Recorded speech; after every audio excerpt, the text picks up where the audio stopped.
हम आप लोगों को डीएनए रेप्लिकेशन के बारे में बताएंगे।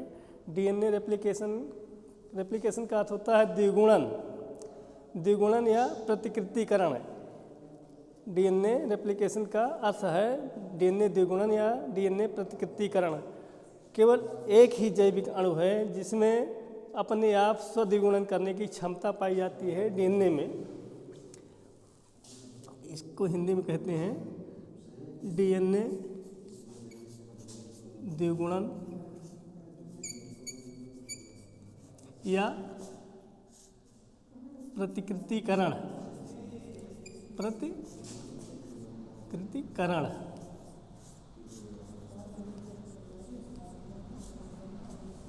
डीएनए ही जैविक अणु है जिसमें द्विगुणन क्षमता पाई जाती है। यह अपने आप स्वयं अपनी हूबहू प्रति तैयार करता है, इसलिए इसको क्या कहते हैं, डीएनए द्विगुणन या प्रतिकृतिकरण। केवल डीएनए ही अपने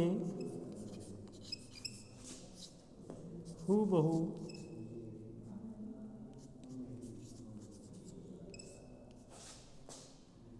प्रतिकृति तैयार करता है, प्रतिकृति तैयार कर सकता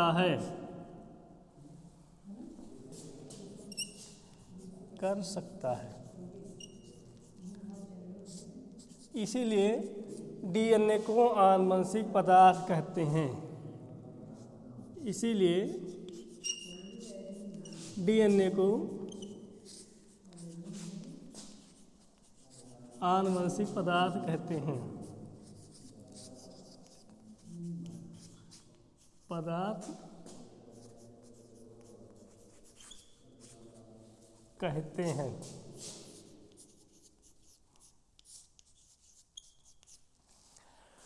अब डीएनए का प्रतिकृतिकरण का स्थान और समय क्या होता है, अगला पॉइंट है स्थान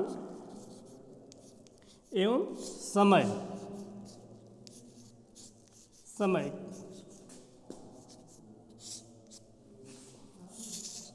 डीएनए का द्विगुणन केवल कोशिका विभाजन की यानी इंटरफेज की यस प्रावस्था में डीएनए का द्विगुणन होता है। उस समय डीएनए केंद्रक में न्यूक्लियोप्रोटीन के रूप में पाया जाता है। डीएनए किस रूप में पाया जाता है, केंद्रक में न्यूक्लियोप्रोटीन के रूप में पाया जाता है।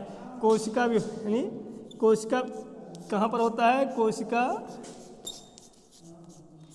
विभाजन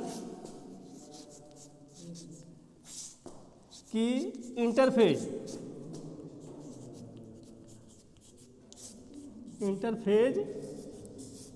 की यस प्रावस्था में डीएनए का द्विगुणन होता है। इस स्थिति में द्विगुणन होता है, प्रावस्था में डीएनए का द्विगुणन होता है।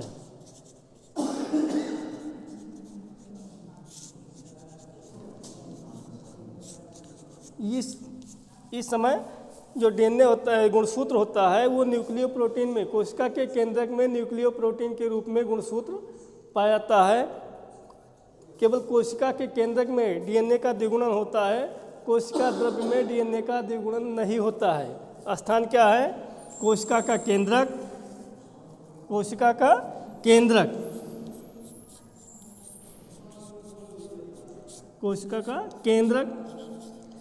में रेप्लिकेशन होता है।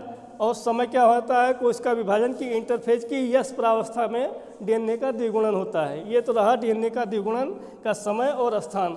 अगला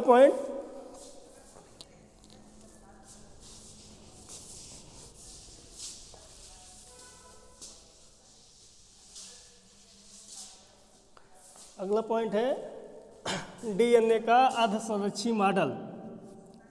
डीएनए का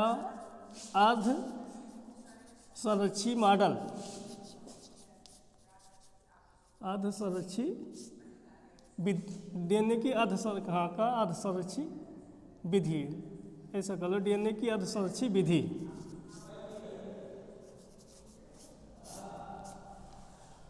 एक वैज्ञानिक, जंतु वैज्ञानिक थे मैथ्यू मेसलसन, क्या नाम था? मैथ्यू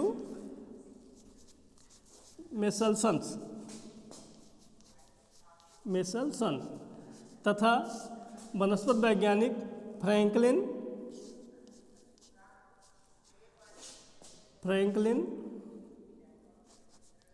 स्टाल, इन्होंने सन 1928 में डीएनए का अर्धसंरक्षी मॉडल प्रस्तुत किया था। सेमी कंजर्वेटिव मेथड यानी अर्धसंरक्षी विधि, इसको कहते हैं सेमी कंजर्वेटिव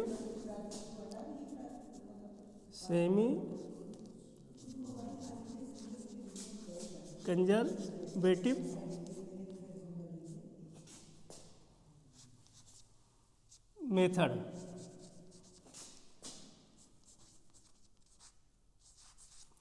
डीएनए का अर्धसंरक्षी विधि प्रस्तुत किया था। इनके अनुसार प्रत्येक डीएनए जब उसका द्विगुणन होता है तो उसमें डीएनए की दोनों श्रृंखलाओं में दोनों श्रृंखलाएं होती हैं वो एक प्रकार से सांचा का काम करती हैं और प्रत्येक श्रृंखला से दूसरा डीएनए यानी वो न्यूक्लियोटाइड जो होता है उसके समीप आकर के, सपोज कीजिए ये डीएनए है मान लीजिए, तो इसकी दोनों शाखाएं जब द्विगुणन होता है तो दोनों शाखाएं अलग हो जाती हैं और प्रत्येक शाखा के सामने यानी प्रत्येक श्रृंखला के सामने इससे संबंधित, जैसे एडेनिन है तो एडेनिन के सामने थायमिन, ग्वानिन है तो ग्वानिन के सामने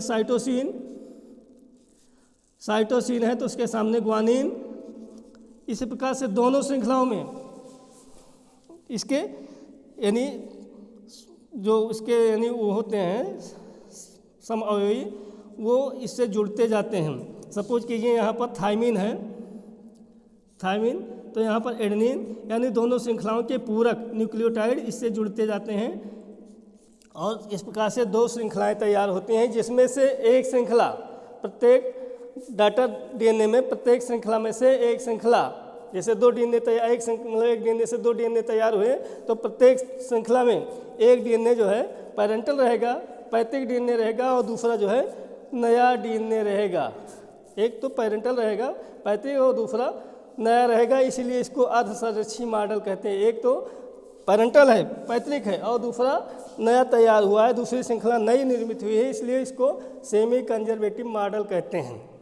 डीएनए की अर्धसंरक्षी विधि या अर्धसंरक्षी मॉडल, इसको मैथ्यू मेसलसन ने 1928 में प्रस्तुत किया था। इन्होंने इस पर एक प्रयोग भी किया था डीएनए की अर्धसंरक्षी मॉडल पर।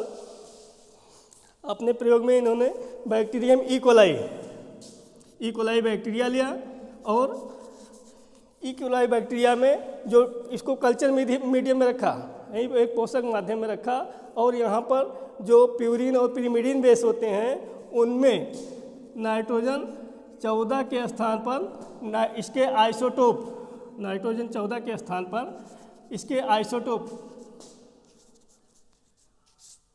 स्थान पर नाइट्रोजन के आइसोटोप यानी नाइट्रोजन 15, जिसका अणुभार 15 है, इसको प्रयोग किया पोषक माध्यम में, जिसके फलस्वरूप जो बैक्टीरियम इकोलाई का डीएनए निर्मित हुआ उसमें से एक श्रृंखला